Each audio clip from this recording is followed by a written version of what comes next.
नमस्कार. एका छानशा रेसिपीसह मी मृदुला तुम्हा सर्व खवयांचं स्वागत करते. मस्त दाटसर रबडीसारखी लच्छेदार तांदळाची खीर करतोय आज आपण.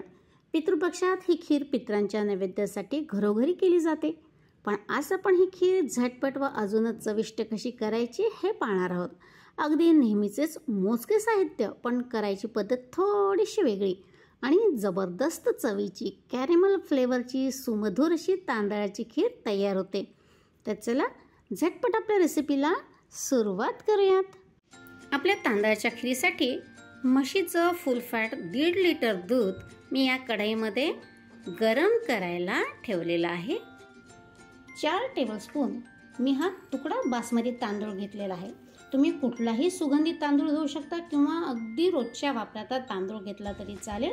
2-3 वेळा हा स्वच्छ आपण धुणार आहोत आणि त्यानंतर भरपूर पाण्यामध्ये हा तांदूळ आपण भिजत घातलाय. दूध तापते तेवढ्या वेळ आपण हा तांदूळ भिजत ठेवणार आहोत. फार जास्त भिजवायची अजिबात गरज नाही. हे बघा, भिजलेला तांदूळ आपण मिक्सरमध्ये घेतला आणि यातील पाणी आपण डिस्कार्ड केलेलं आहे. आपल्याला मिक्सरमध्ये हा तांदूळ वाटून घ्यायचा आहे, पण कसा तर अगदी रवाळ, पेस्ट करायची नाही, रवाळ वाटायचा आहे. आपण यातील पाणी डिस्कार्ड केलं आहे, पण आता मिक्सरमधून काढताना मात्र आपण यात अगदी 1-2 चमचे पाणी घालणार आहोत आणि रवाळ असं आपण वाटून घेणार आहोत. आपण तांदूळ छान वाटून घेतलाय, पेस्ट केली नाही. हे बघा, तुम्हाला दिसतंय चमच्यामध्ये दाणे असे रवाळ हा तांदूळ आपण वाटून घेतलेला आहे. आणि आपलं दूध देखील आता गरम झालेलं आहे आणि दुधाला आता चांगली उकळी देखील आलेली आहे. आता दूध उकळत असताना यामध्ये आपण काही केशर काड्या घालतो, केशराचे धागे घालतोय. आपल्या खीरीला केशरामुळे स्वाद पण येईल आणि रंग देखील येईल. आणि त्याबरोबरच आपण या उकळत्या दुधामध्ये तांदळाची पेस्ट देखील घालणार आहोत. आणि पेस्ट घालताना काय करायचं, एकीकडे तांदळाची पेस्ट घालायची आणि दुसऱ्या बाजूने चमच्याने सारखं ढवळत राहायचं. नसतं का लम्स म्हणजे गोळे होऊ शकतात.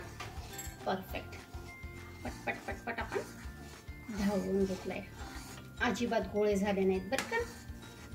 आता आपण गॅसची फ्लेम लो टू मीडियम करूयात आणि सतत ढवळत हा तांदूळ या दुधामध्ये व्यवस्थित शिजवून घेऊयात. बघा, आपण तांदळाची पेस्ट घातली आहे तर दुधाची कन्सिस्टन्सी बघा कशी आहे, पातळसर आहे की नाही. बस आता आपल्याला हे छान दाटसर होईपर्यंत शिजवून घ्यायचं आहे. एकीकडे आपलं दूध आणि तांदळाची पेस्ट म्हणजे आपली खीरच तर ती उकळते. मी त्यावर सतत लक्ष ठेवून आहे आणि पळीने मधून मधून ढवळत आहे. तर त्याच वेळी आपण ड्रायफ्रुट्स थोडेसे रोस्ट करून घेणार आहोत. अगदी थोडंसं मी तूप घालते, फार घालायचं नाही. तुम्ही न भाजता देखील हे ड्रायफ्रुट्स घालू शकता. यामध्ये आपण काजूचे काप घेतले, बदामाचे काप घेतले आणि चारोळ्या घेतलेल्या आहेत. तुम्ही तुमच्या आवडीने ड्रायफ्रुट्स घ्या आणि हलकेच आपण याला भाजून घेणार आहोत, रोस्ट करून घेणार आहोत. थोडासा गुलाबी रंग आला की पुरे. या खीरीमध्ये मी बेदाणे घालणार नाही. तुम्हाला हवे असतील तर तुम्ही घालू शकता, पण खीर तयार झाल्यावरती मगच घाला. कधी कधी बेदाण्यांमुळं खीर फुटण्याचा शक्यता असते, म्हणजे आपण नाचते म्हणतो ना तसं. बेदाणे कसे द्राक्षापासून तयार केले जातात, तर त्यामुळे थोडासा त्यामध्ये आंबटपणा असतो आणि त्यामुळे आपलं दूध फाटण्याची शक्यता वाढते. म्हणून मी शक्यतो बेदाणे खीरीमध्ये घालत नाही. चला, हलका गुलाबी रंग आला की आपण हे ड्रायफ्रुट्स काढून घेऊयात. हे बघा, खीर आपली छान उकळते. हळूहळू केशराचा रंग देखील चढतो आहे. आता आपण ह्या कढईच्या कडेला जे लागलेलं खरवड आहे ना, ते देखील असं पळीने काढून घेणार आहोत आणि दुधात मिक्स करणार आहोत. म्हणजे काय होईल तर आपल्या या तांदळाच्या खीरीमध्ये रबडीसारखे लच्छे तयार होतील. गॅसची फ्लेम आता मीडियम केलेली आहे. तर 4-5 मिनिटं आपण अजून छान उकळू देऊयात. आपल्या खीरीमध्ये आपण साखर घालणार आहोत, पण डायरेक्ट नाही तर कॅरेमल करून घालणार आहोत. त्यासाठी मी एक कढई चढवली आहे गॅसवर आणि गॅसची फ्लेम लो केलेली आहे. आपण अर्धा कप साखर घेतलेली आहे, म्हणजे जवळजवळ 7 टेबलस्पून एवढी साखर. तुम्ही यापेक्षा कमी किंवा यापेक्षा जास्त देखील घालू शकता. त्या गरम झालेल्या कढईमध्ये आपण ही साखर छान पसरवून घालूयात. साखर हळूहळू मेल्ट होईल. तुम्ही गॅसची फ्लेम अजिबात वाढवू नका. हे बघा, साखर विरघळायला सुरुवात झालेली आहे. या साखरेला आपल्याला अजिबात चमचा लावायचा नाही. चमचा लावला तर जे मेल्ट झालेली साखर आहे त्याचे परत ग्रॅन्युल्स होईल, म्हणजे परत जाड साखर तयार होईल. त्यामुळे आपण असंच लो फ्लेमवरती पूर्ण साखर मेल्ट होऊ देऊयात.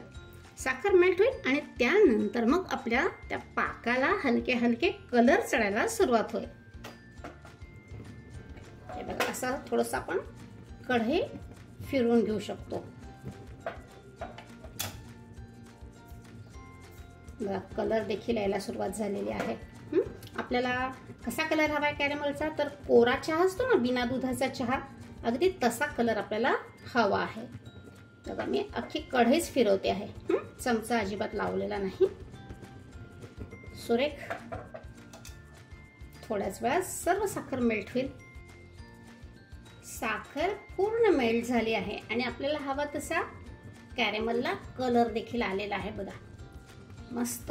आता यामध्ये आपण 3-4 चमचे पाणी घालणार आहोत. ही क्रिया जरा जपून करायची. अंगावर उडू शकतं.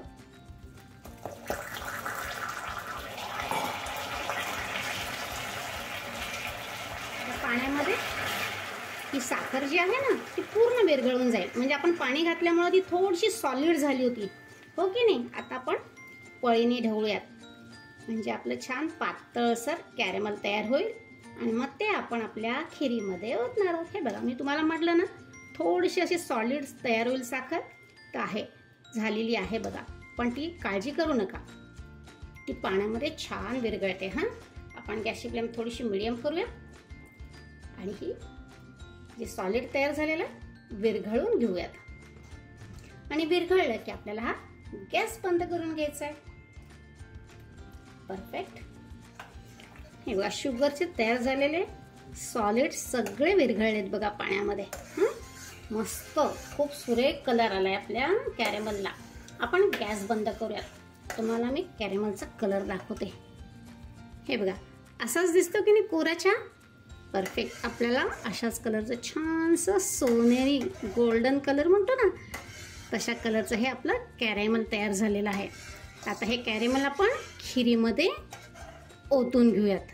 आपण एकीकडे कॅरेमल तयार करत होतो, पण मी एका बाजूला या कढईवर लक्ष ठेवून होते आणि मधून मधून ढवळत देखील होते. हे बघा, कलर तर जबरदस्त आलेला आहे केशरामुळे. आणि कन्सिस्टन्सी बघा किती गाढी झालेली आहे, हो की नाही. आणि तांदूळ परफेक्ट शिजलाय. आपण चेक करूयात. हे बघ, बारीक आपण रवाळ वाटलंय ना, त्यामुळं खीर फार पटकन शिजते बरं का. मी तुम्हाला म्हटलं ना, आज आपण झटपट कशी खीर होईल ते पाहणार आहोत. खीर अगदी परफेक्ट शिजलेली आहे. यामध्ये आता आपण कॅरेमल घालूयात.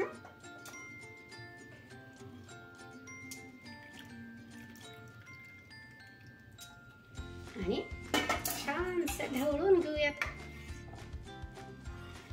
बघा, कॅरेमल घातल्या क्षणी खिरीचं रूप रंग कसा बदललाय, कसा कलर आलाय सांगा बरं. आपण जेव्हा खूप वेळ असं दूध आटवतो की नाही, तर दूध आटवून जो कलर येतो ना, तो कलर आलेला आहे आपल्या तांदळाच्या खिरीला. आणि तेही कसं जास्त वेळ आपल्याला शिजवायला लागलं नाही. म्हणजे खीर आपली झटपट झालेली आहे, पण रंग मात्र कसा चढलाय, मस्त कढवल्यासारखं. दूध कढवल्यावर कलर येतो ना, अगदी तसा परफेक्ट कलर आलेला आहे. गॅसची फ्लेम आपण आता अगदी लो ठेवलेली आहे, कारण आता आपल्याला गॅस बंद करायचाच आहे. परफेक्ट कन्सिस्टन्सी आलेली आहे. पण तत्पूर्वी आपण आधी तळून घेतलेले ड्रायफ्रुट्स आहेत ना, ते घालूयात. थोडेसे ड्रायफ्रुट्स मी गार्निशिंगसाठी म्हणून बाजूला काढून ठेवलेले आहेत. आपल्याला अतिशय दाट खीर नाही करायची, दाटसर हवी आहे. कारण आता जेवढी दाट वाटते ना, तेवढी पुरेसी आहे आपल्यासाठी. कारण जशी जशी ही खीर गार होईल ती अजून दाट होत जाईल. आणि मग ती खीर नाही होणार. मग काय ना, ते भातासारखं लागेल आपल्याला घट्टसर. त्यामुळं ही परफेक्ट वेळ आहे. यावेळेस आपण हा गॅस बंद करूयात. कसली जबरदस्त दिसते, सुरेख. बस आता आपण गॅस बंद करूया. आणि या खिरीमध्ये आणखीन स्वाद वाढावा म्हणून जायफळाची आपण पावडर करून घेतलेली आहे ती घालूयात. तुम्हाला हवं तर तुम्ही वेलची पावडर घातली तरीही चालेल. मी जायफळ देखील गॅस बंद केल्यानंतरच खिरीमध्ये घालते, म्हणजे एकतर स्वाद आणि त्याचा सुगंध उडून जात नाही. बस आपली छान रबडीसारखी दाटसर अशी खीर, तांदळाची खीर रेडी आहे. तुम्हाला मी एकदा जळून दाखवते.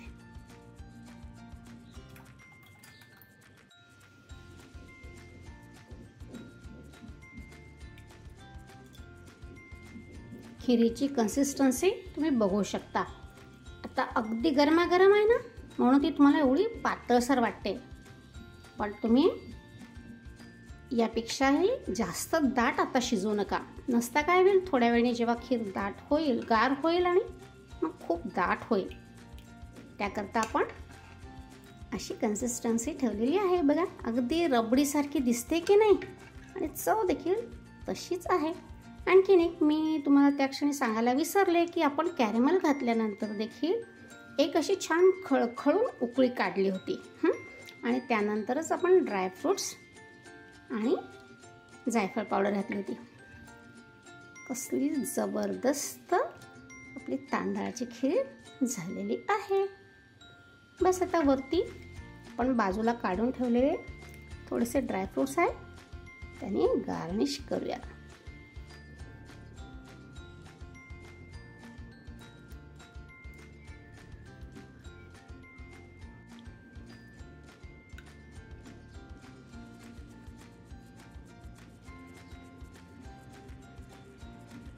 मस्त रबडीसारखी दाट लच्छेदार कॅरेमल फ्लेवरची सुमधुर चवीची ड्रायफ्रूट्सवर रोज पेटल्सने सजलेली तांदळाची खीर पितृपक्षानिमित्त झटपट तयार आहे. यापूर्वी तुम्ही ही तांदळाची खीर निश्चितच करत असाल, परंतु यावेळी मात्र माझ्या पद्धतीने ही खीर एकदा करून पहा. खात्रीने सांगते, परत परत करत राहाल. तर मग खवयांनो, रेसिपी नक्की ट्राय करा व आपला रेसिपीचा फोटो मृदुलाज किचन या इन्स्टा अकाउंटला टॅग करा. चला, एका छानशा रेसिपीसह लवकरच भेटूयात. तोपर्यंत खूप खूप धन्यवाद.